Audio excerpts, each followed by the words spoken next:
Hi everyone, and welcome to today's episode of City Gal Country Roots.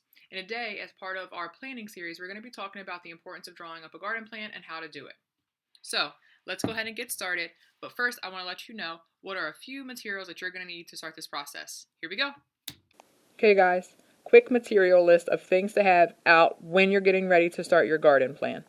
So first thing is graph paper. You can print it out or make your own. I think it's just super easy to buy it. A lot of times you can find this at the dollar store. From the graph paper, I make a template of all of my garden beds that I have that I'm going to be using. And I do it by making sure that for every 6 inches is one box. So my big garden beds are 3 feet by 12 feet. So I do it to scale. That's going to be really important, and I'll explain why as we go. I also put out all the seeds that I'm going to be using. From those seeds, I then make a little list of what is going to be going onto the garden plan.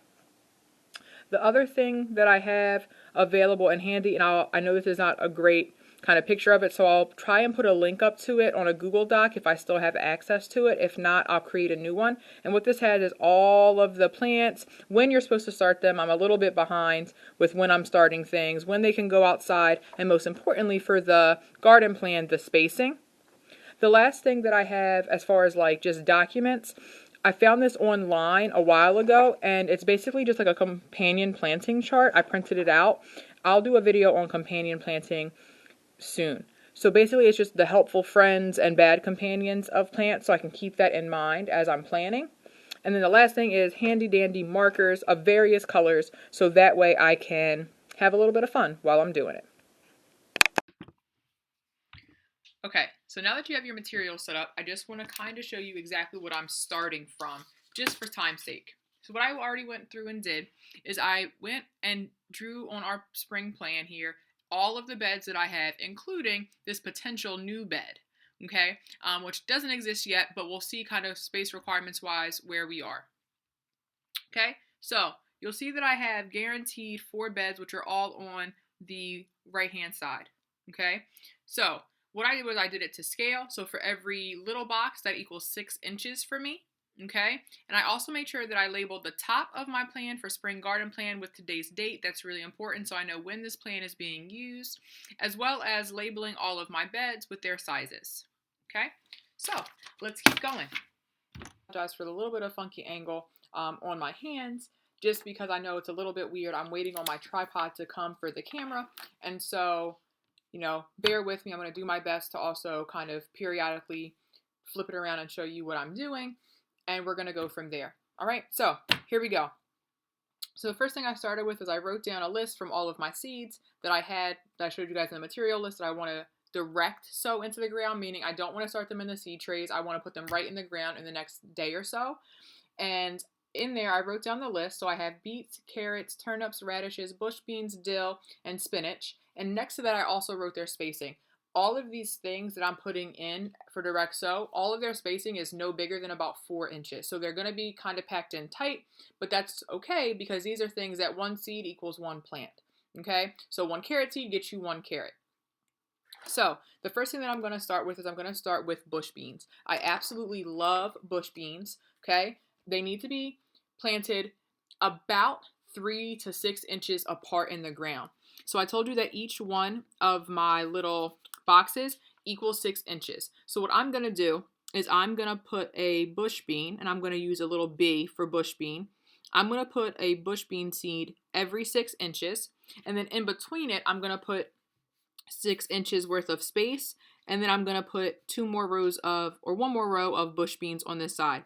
Bush beans are great because they help the soil by putting nitrogen back into it.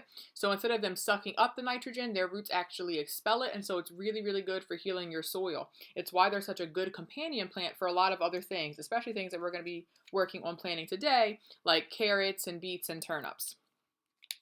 So the next thing that we're going to put into our garden plan is going to be our carrots. I love carrots. I love all different types of carrots, and I think they're super fun when you grow like purple haze and those kind of varieties.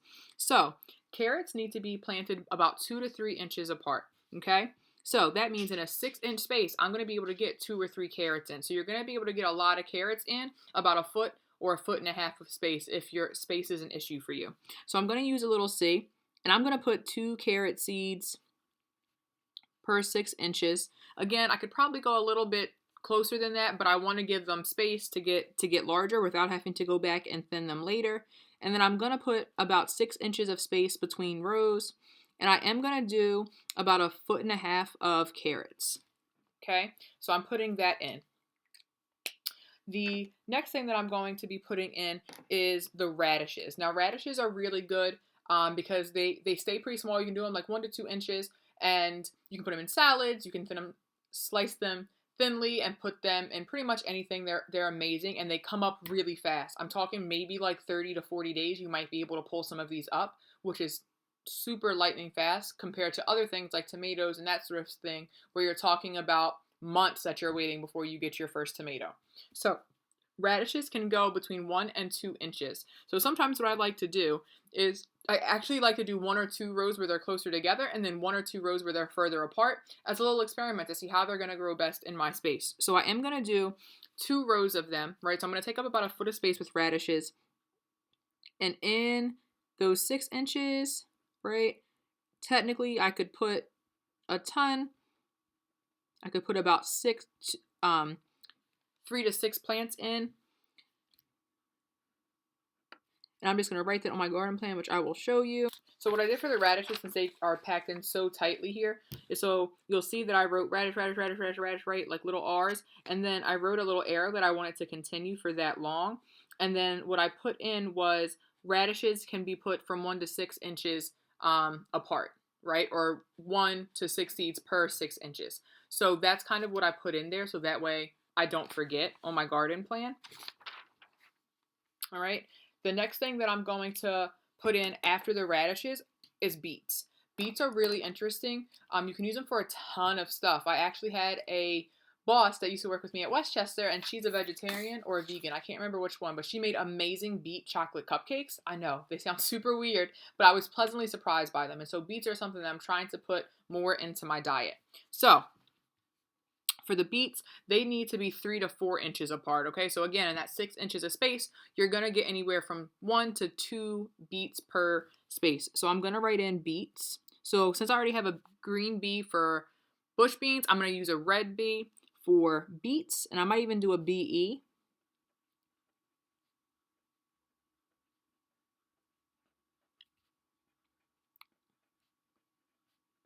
And since they're not something that we eat a ton of and it's developing, I'm only going to develop about a foot of space for them, okay? So I'm not going to take up a whole bunch of space in my garden with something that we're just starting to include in our diet, right? This is one of my experimental plants, something that I'm picking for a little bit more fun for us to develop. And you don't want to take up a lot of space in your garden with stuff like that. Otherwise, you're not going to have space for what you love. And again, I'm going to take a little note in between the rows, just saying that they like to be 3 to 4 inches apart. Next thing I'm going to do is the turnips. Turnips are really, really great because what they actually have is they allow you to harvest the turnip greens themselves on the top. A lot of people from down south actually cook those the same way that you would collards or something like that. So they do eat the top, and then you also have the bottom. So it's kind of like a 2-for-1 plant. So I'm really excited about that. And turnips need to be 4 inches apart. So I'm going to just do T, T, T, T, T all through this space. And then in here, I'm going to write 4 inches apart. Now, when I first started, I was really, really picky, and I actually would use like the finest tip marker and literally write in each individual seed that I was going to be using. So that way I knew. I'm a little bit better about the spacing of things now from drawing the garden plans out so detailed, and also from kind of just actually physically putting things in the ground. So right now I don't actually need to have all of this stuff written down for me as far as knowing the spacing, but what I do it for is to make sure that I have enough room for what I want to plant. And it also is really great to be able to go back and look at past plans and say, oh, this is what I planted here for things like crop rotation and beneficial plantings, which we'll talk about in later videos. F our bush beans, which I love. We have our carrots, we have our radishes, okay? We have our beets, and we have our turnips. Now, the last two things that I want to do in this direct sow bed, the ones that we're doing right now, I'm going to get them started as soon as possible, is I want to include dill and I want to include spinach. I do have spinach already started in the seedling trays already, which I have a video that I'll link to, just showing you that setup. Okay, so I already have them over there linked up all together in the seedling trays, and that has spinach. However, I'm going to let that spinach get a little bit bigger, and it also started earlier, so it has a good head start to what I'm going to be putting in soon. This spinach I'm going to plant super close together for baby spinach. Like, I'm talking 2 or 3 seeds per 6 inches close, and I really just kind of measure out a foot, put the right amount of seeds in my hand, and then I'll sprinkle them, and you'll see that in direct sow video that'll be linked after this. So for the spinach, this one I'm literally just going to write spinach across here. And the reason that I'm doing that is, again, I know just from doing it a lot that the spinach I'm not going to be measuring out like a crazy person like I am for like the carrots and the beans and some of these other things. I'm just going to do a good chunk of them. You'll notice that spinach is getting a lot of space in my bed. I love spinach. I love baby spinach. I like being able to run out to the garden and say, oh man, I need something. And I run out and I'll grab spinach.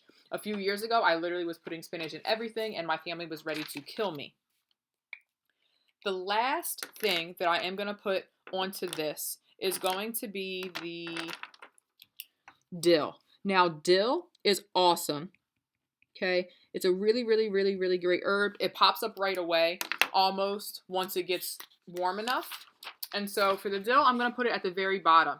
The reason that I'm not going to do dill this way is because dill's a really good beneficial plant for cucumbers. And I know that later, and what I'm going to put on the plan is I know that I'm going to be putting my cucumbers and my trellises up here.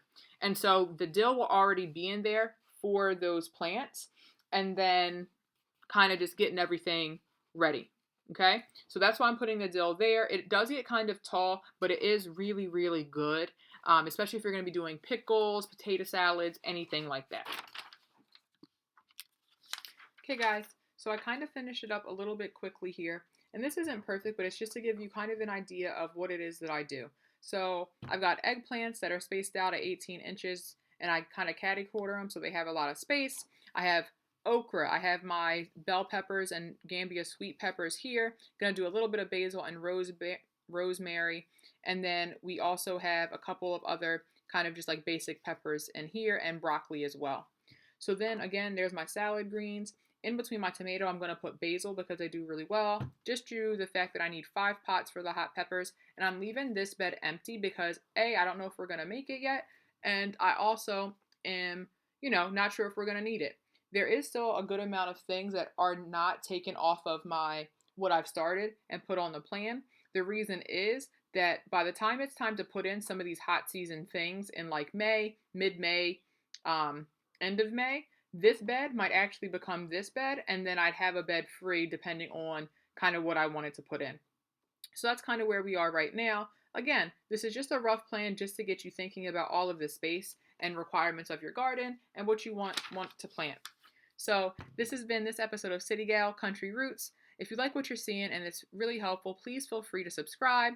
Down below, hit that notification bell, drop me a comment of things that you want to see more of, and make sure that you check out the follow-up video, which is going to show me actually putting in the direct sow plants of what I really, really, really planned out in detail, which is right here. Thanks, guys. Have a great day.